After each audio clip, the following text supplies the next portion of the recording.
There are many different types of self-defense. You might have heard of taekwondo, judo, karate, jiu-jitsu, but today we're checking out Tang Soo Do. Now this is cool.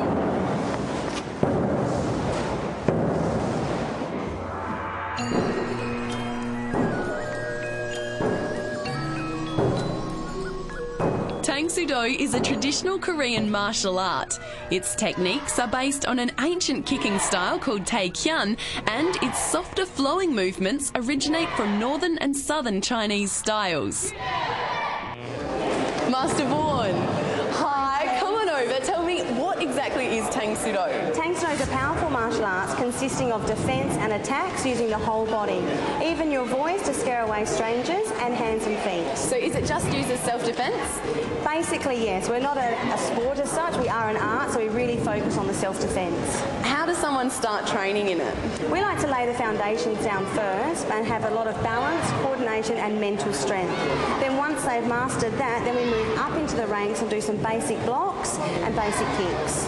How do you teach someone the correct kicking technique? Once they've got their stances, we'll teach them that the power comes from the knee and the hip and how to make connection, depending on what kick they're doing to what part of the foot. Do you spend a lot of time in the bag room? We love the bag room. Once we've mastered the kicks on the floor, connecting at nothing, then we take it into the bag room. Would you like to try? I would love to. Do you think you could teach me anything or two? Firstly, you need to pop this on, and I'll meet you in the bag room. Sounds good.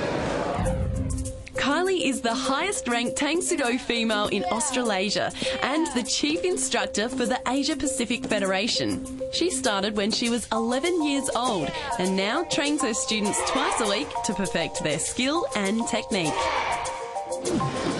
Oh, I'm tired after all that kicking. Oh, what's happening in here? This is the mat room where we learn how to do tumbles and flips. Okay, because this art form's not just about learning some cool moves. You need to know how to fall properly. How do you do that? Well, we tuck into a tight ball and tuck our chin in. Nice. Now, I'm also noticing some very cool flips. Taylor, come on over. How do you learn those flips? Well, our masters have taught us over a lot of time with a lot of perseverance, but flips aren't really a part of Tang Soo Do. We really just learn them to teach us some more self-control. Great, and as you build up that skill level, you can do more and more cool things. Now, Master Vaughan teaches about 90 of you all up. You're all at different stages. What are you working towards? There's all different coloured belts, and we're all working towards a black belt. A black belt. So how often do you get assessed? Every 3 months. And what does a test involve? For green belts and above, there's a Korean test, and everybody does a physical test. Nice. As the students progress in their skill level, they can start putting their techniques to practice. Sparring is a form of training common to many martial arts and involves relatively free-form fighting. This teaches students to choose the right techniques to manipulate their way out of cornered situations. And Shia. How can you tell if someone is executing a move properly? Well, it says if they execute the move properly, they should walk away unscathed, unharmed, and you can also tell with just the discipline that they have in their training with the strength and flexibility. What makes a good Tang Soo Do student? Somebody that trains at minimum twice a week and puts in that 100% effort. Do the students ever train using implements? They do, very good question. At a high level, the students get to use a staff, and it also gives them good balance and coordination. So with this form of self-defence, is it more strength-based or mind power? We use both. We use the yin-yang, and a great example of that is when we use our breaking boards. Would you like to try one? Doesn't that take years to master? We'll show you how to do it just today. Cool! Let's go.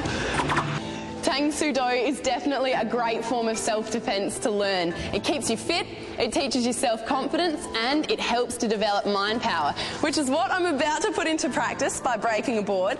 Master Vaughan, tell me, how am I going to do this? Today, Tess, you're going to be breaking the board with your fist. You're going to make it nice and tight. We're going to be hitting with the bottom of the hand here. You need to make sure that you make contact with the centre of the board. Okay, sure. Now, I was a little bit unsure about this to begin with, but you guys are a lot younger and smaller than me. Do you have any last-minute words of advice? To break the board, you need some strength and some confidence. If you think it's easy to break, it's going to be easy to break. Right, so I've just got to believe in myself. Well, I think we're in high order here, so I might head down to the end. I'm ready.